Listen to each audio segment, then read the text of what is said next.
Interlude. I'm already exhausted just listening to you explain what he was like, Julie said. I know what you mean, I said. It felt strange painting such a negative picture of Evan on the podcast, but I had to be honest about our initial interactions. And yet it would seem he was right about almost everything, Xander said. I tried to keep a straight face. There was something about the tone in which he said it, and the wording, it would seem. He didn't believe the story. Over the years, there had been countless theories about what really happened in Appleton, and which details were apparently made up, and I understood now that Xander was one of the people that doubted Evan's role in what happened. So Dennis had told you that Evan was transferred over, right? Xander asked me. Yeah, I repeated. He owed someone a favor, I believe were his words. I assumed it was the police chief or mayor or someone like that in the city Evan was from.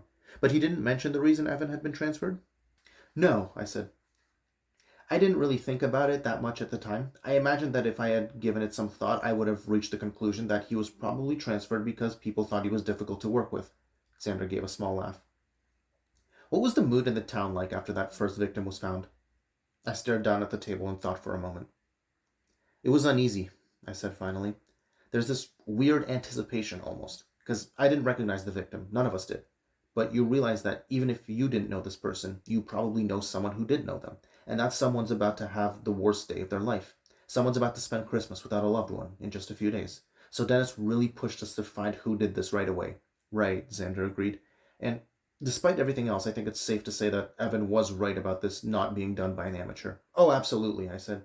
We had never seen anything like this before. We had seen the odd husband killing a wife or someone getting hit by a drunk driver, but this was self-expression. Evan caught on to that immediately. Do you think, Xander began, and I'm just picking this up from how you've been describing him, do you think he was a little too enthusiastic about this case? I think he really enjoys having a mystery to solve, I said after a moment. I like when my job is boring because that typically means that everyone's alive and healthy, but he likes figuring this stuff out. Like I said, he was already hyping up the fucking board with all the pictures and string connecting them. He likes doing this. Do you think this preference for a boring job comes with age? I laughed. Yeah, that might be it. I think once you settle down and have a family, you just want things to slow down a bit. 2.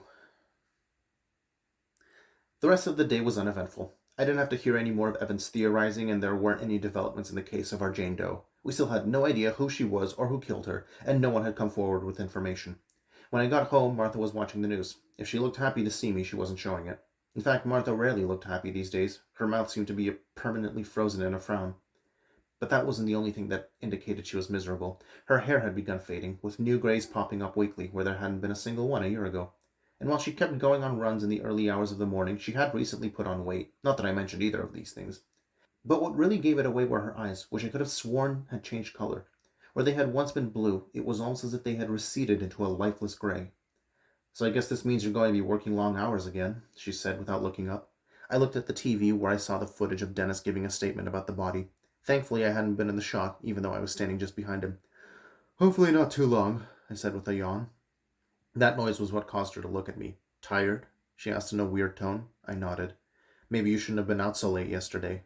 I could tell that she wanted me to interpret this as a question. Maybe, I said. I wasn't going to elaborate on where I had been. I thought the whole point of you taking time off was to spend time with your kids, she said, her voice getting louder.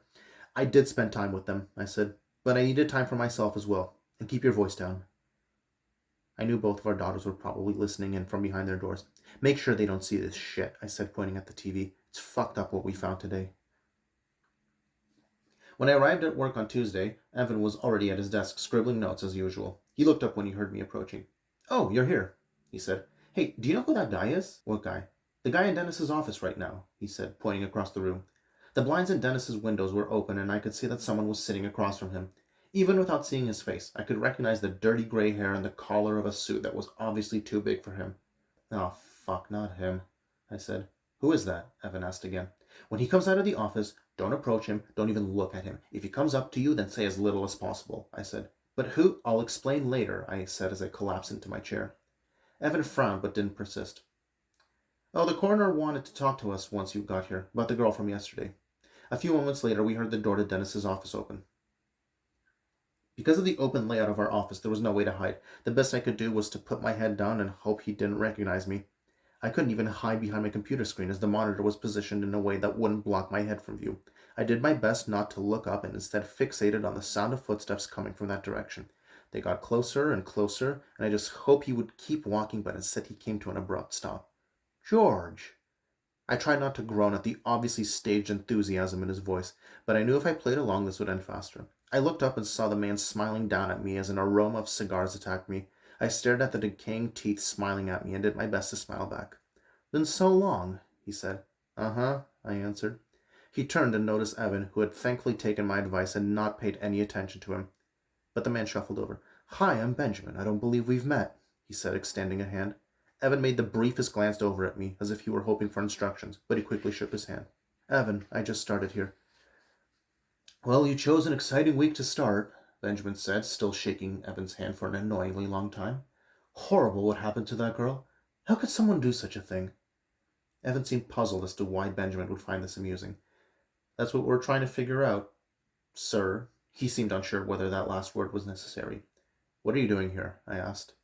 Benjamin pursed his lips. Just swung by to talk to the chief. Let him know that if there's anything I can do to help, all you guys need to do is call. Well, thank you, I said. Benjamin turned back to Evan. It's going to be nice working with you, he said, and clapped him on the shoulder. Then he walked out of the building. What did he mean by that? Evan asked. I knew exactly what he meant, but I didn't feel like explaining it just yet. I'll tell you later, I said. I could see Dennis standing in his doorway with an expression on his face that showed he was ready to jump off a bridge.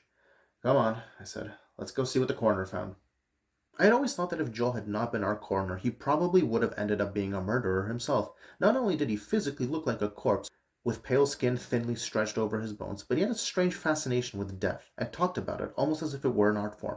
I dreaded what was about to happen, given that he and Evan were about to have their first conversation together. Okie dokie, he began once Evan, Dennis, and I were in the room. The still unidentified woman was lying on the table in front of us. I tried not to look at her. I had never gotten used to that almost peaceful expression bodies had. Suddenly my eyes noticed the hole in her hand, and I felt a shiver, although I didn't know whether it was from that or from how cold the room was. I rubbed my arms, trying not to make any noise. The last thing I needed was Evan condescendingly asking me if I wanted a jacket. So she froze to death. It wasn't the crucifying that killed her. It was the cold, said Joel. He kept making this weird clicking noise when he talked, as if he had a piece of food stuck between his teeth that he was trying to tongue out. Any idea who she was? Dennis asked. Nope. Fingerprints don't match anything. But speaking of fingers, we didn't find anything under her nails, which was disappointing. I had hoped there would be something there. Why? I asked. Well, imagine you were being crucified, he said, his eyes widening. You'd be kicking and screaming the whole time. Sometimes when there's a violent crime, you find the killer's hair or skin or blood under the victim's nails because they were putting up a fight. But nope, not here. It's like she got up there voluntarily. Maybe he cleaned them for her, said Evan. No, they weren't super clean. They were normal, I guess. No worse than yours or mine. Which made me think maybe she was drugged and then crucified, but there's no toxins in her system. No marks that would indicate something was injected. He frowned. You said there wasn't anything in her mouth, right? No, said Evan. So in addition to all of this, she didn't bite her tongue off while screaming in pain as she was being crucified. Screams which apparently no one could hear. He turned and looked at the body, and all of our eyes followed. Yes, sir. Apart from the nail wounds in her hands and feet, she looks like she's sleeping. I turned away. I couldn't look at her for more than a few seconds. Once we left the morgue, Evan and I decided to go for a drive and grab a coffee. Or rather, he decided for us, and I knew he wanted answers about Benjamin. So here's something I was wondering about, Evan began as we left the parking lot.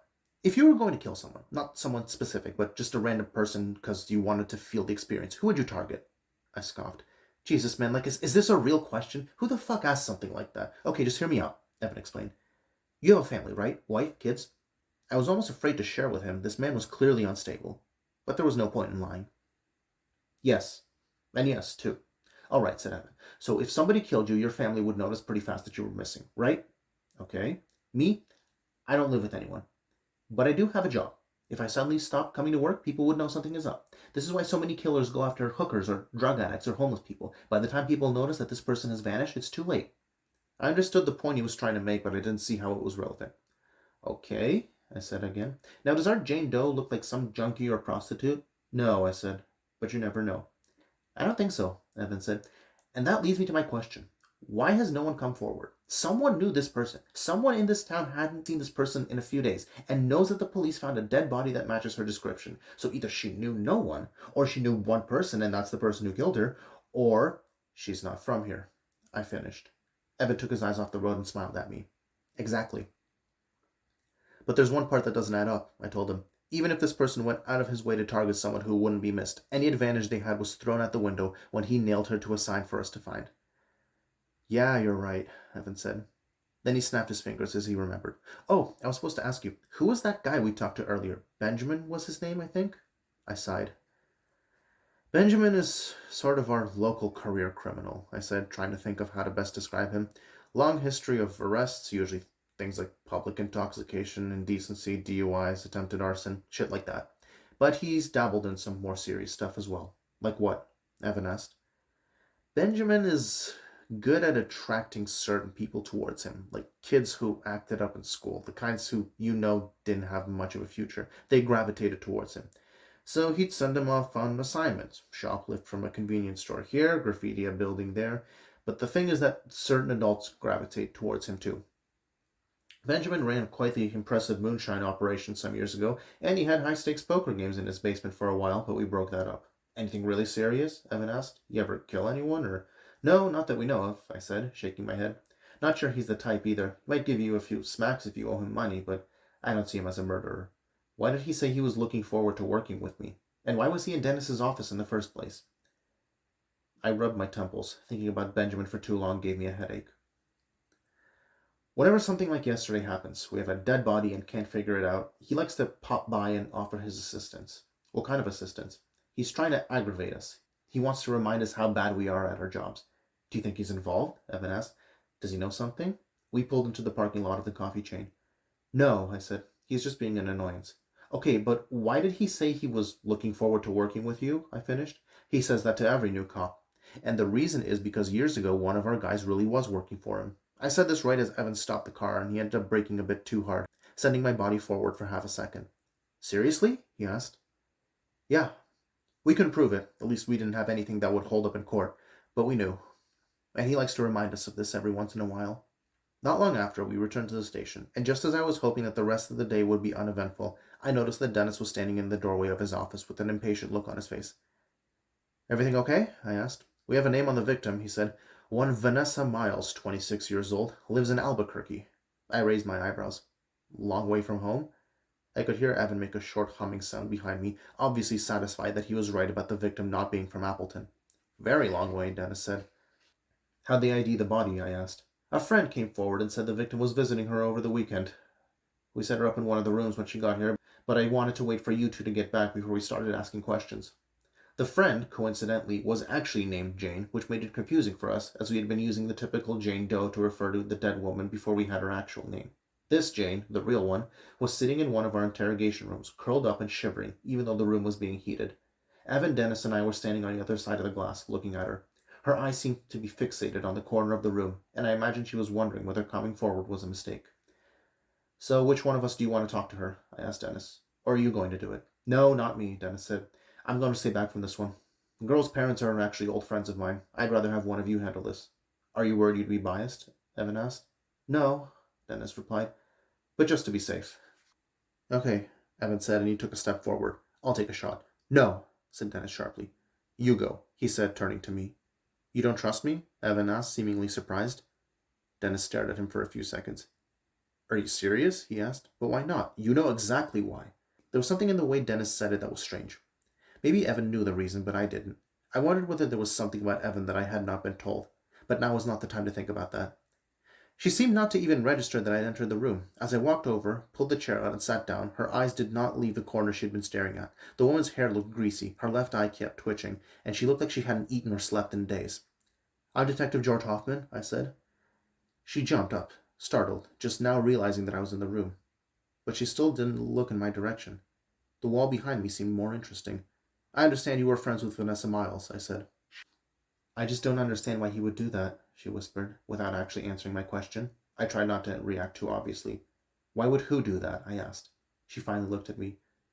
The person who killed her. Why would he do that? Her fingers started rapidly tapping on the edge of the table. I frowned. I thought we might get something with that he, but she seemed to be just using the word in a general sense. Your friend was from out of town. She was visiting you? Should I have a lawyer? She blurted out, and looked towards the glass where Evan and Dennis were watching us. You can if you choose to, I said, really hoping she wouldn't. But you're not under arrest. You can get up and leave at any point, should you want to. But if you have something that can help us, we can find the person who did this. She snapped her head back in my direction. Find, she repeated. And then what? That's not going to bring her back. She pressed her head down on the table. I wasn't entirely sure. It could just be sleep deprivation, but I felt she might be inebriated. Or maybe it was just the shock of what had happened to her friend. When was the last time you saw her? I asked. I needed to get something. I knew that behind the glass, Evan was already trying to convince Dennis that he would be doing a better job at this than me. She arrived on Friday morning, Jane said. We stayed at my house all night. Saturday we went for a hike, and then we went to Hellhole at night. Hellhole. Well, at least that was a place to start. The club would have been crowded. Someone would have seen them. And what about Sunday? I asked. We woke up pretty late, she said after thinking for a moment, then went to Mass, and then back to my house. A club and then a church, so that was 2 places. When was the last time you saw her? Jane shook her head like she couldn't remember. Early evening on Sunday.